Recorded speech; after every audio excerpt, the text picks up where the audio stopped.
자, 이화영 전 부지사의 1심 판결이 나온 이후에 민주당 측은요. 국정원 문건들에 대한 얘기를 적극적으로 하고 있습니다. 말하자면 쌍방울 측의 주가 조작이 이 사건의 본질이다라고 주장하는 근거로 국정원 문건들을 증거로 제출을 했는데 이 증거가 제대로 인정되지가 않고 다 배척됐다. 법원으로부터 이렇게 주장을 하고 있습니다. 그래서 1심 판결이 잘못 나온 거다라는 주장을 하고 있습니다. 박지원 의원이 주장을 했네요. 목소리 들어보시죠. 국정원을 압수수색해가지고 45건인가가 지금 수원지검이 가지고 있어요. 예. 그 문건을 보면은 예. 500만 달러는 스마트폰 그리고 300만 달러는 주가 조작용으로 하고 있기 때문에 300만 달러가 이재명 지사의 방북 비용으로 간다 하는 내용은 하나도 없어요.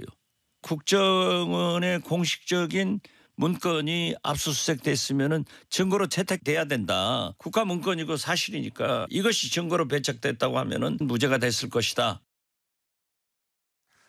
조금 전에 제가 안부수 씨를 고발했다고 했는데 고발을 예고한 겁니다. 아직 고발을 하진 않았다는 부분으로 제가 사실관계를 정정을 하도록 하겠습니다. 계속해서 얘기를 해보겠습니다. 자, 해당 국정원 문건 이 부분이요. 사실 민주당이나 아니면 또 이화영 부지사 측에서도 이 사건 자체가 본질이 쌍방울이 주가 조작을 하려고 했던 사건이지 대북 송금과는 무관하다라면서 주가 조작의 근거로 제시한 게 한 45개 정도 되는 국정원 문건이거든요. 근데 이게 만약에 증거로 채택이 됐다면 무죄가 나왔을 건데 법원으로부터 증거 배척을 당해서 이게 지금 유죄가 나온 거다. 이게 지금 박지원 의원의 핵심 주장이잖아요. 근데 상식적으로 북한에 돈을 줘서 그 쌍방울이 주가를 조작하려고 했다는 얘기가 그게 논리적으로 말이 된다고 생각을 하십니까? 아니 지금 그 아까 한민수 대변인이 얘기하면서 경기도에 예산이 많은데 왜 쌍방울에 대납을 시키겠느냐? 그럼 DJ 대통령 때 그 북한에다가 현대를 통해서 5억 불을 준 것은 그건 왜 준 겁니까?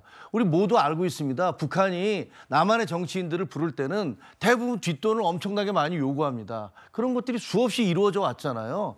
그러니까 지금까지 진행된 모든 과정을 보면 평화부지사라는 어떤 지사를 그 제도를 만들어서 본인이 대통령이 되기 위해서 어떻게 해서든지 남북 관계에서 내가 뭔가 실적을 보여야겠다는 그런 강박관념이 있었던 거고 거기다 문재인 대통령과의 관계에 의해서 서울시장은 같이 방북을 하는데 강원도지사도 같이 방북을 하는데 자기만 빠진 거 아닙니까? 그러니까 어떻게 해서든지 그 이전에 북한과의 관계가 있었던 이화영 부지사를 통해서 내가 남북 관계에서 뭔가를 보여주겠다라는 그런 욕심이 있었던 것이고 그래서 쌍방울을 끌어다가 아니 그럼 북한하고 가면서 경기도 돈으로 뒷돈을 줄 수 있습니까? 네. 안 되는 다른 돈으로 줘야 되는 거 아니에요? 그러니까 이런 것들이 재판 과정에서 수미상관하게 나온 거죠. 네. 그런데 이제는 박균택 씨는 범죄 자체가 없었다. 이화영이. 그리고 얘기하는데 이재명 지사는 이화영이 혼자 한 거다. 이렇게 같은 내에서도 서로 얘기가 달라요. 이거 말이 안 되는 거죠. 자, 일단 국정원 문건, 이 45개 국정원 문건 가운데 이런 내용이 포함이 됐다는 겁니다. 그러니까 쌍방울이 주가를 부양시키기 위해 이 대북 송금, 대북 지원을 약속을 했고 그런 게 국정원에 감지가 돼서 이거는 쌍방울이 주가 조작을 하려고 하는 의도가 있고 안부수가 연결이 돼 있다. 이러면 국정원까지 연결이 되기 때문에 이거는 빨리 중단해야 된다라는 판단을 했다는 내용이 있는 거거든요. 충분히 이 부분만 보면은 야당에서는 이거 봐라. 이거는 이 사건의 본질은 주가 조작이다 주장할 수 있는데 법원에서는요. 오히려 이 부분을 국정원이 충분히 사실관계를 확인하지도 않았다. 그래서 증거 채택을 안 하겠다라고 배척이 됐고 오히려 이재명 대표에게 불리한 부분이 인용이 된 거예요. 그러니까 이 부분입니다. 오히려 지금 김성태와 통화한 부분 그리고 이화영 부지사가 대가를 요청한 부분 이런 내용이 언급된 부분을 오히려 법원이 인용을 하고 받아들인 거예요. 민주당 쪽에서 보면은 황당하시겠어요? 저는 개인적으로요, 좀 이화영 씨의 변호인들이 전략을 좀 잘못 세운 것이 아닌가. 네. 그러니까 재판부가 저는 이화영 씨에 대해서 기본적으로 신뢰를 좀 하지 않는 느낌이 있었다고 봅니다. 그 이유는 이제 뭐 재판부를 기피했을 수도 있고 또 진술이 번복될 수도 있고 또 여러 가지 재판을 진행하는 과정 속에서 어떤 재판부의 심기를 좀 건드린 것이 아닌가.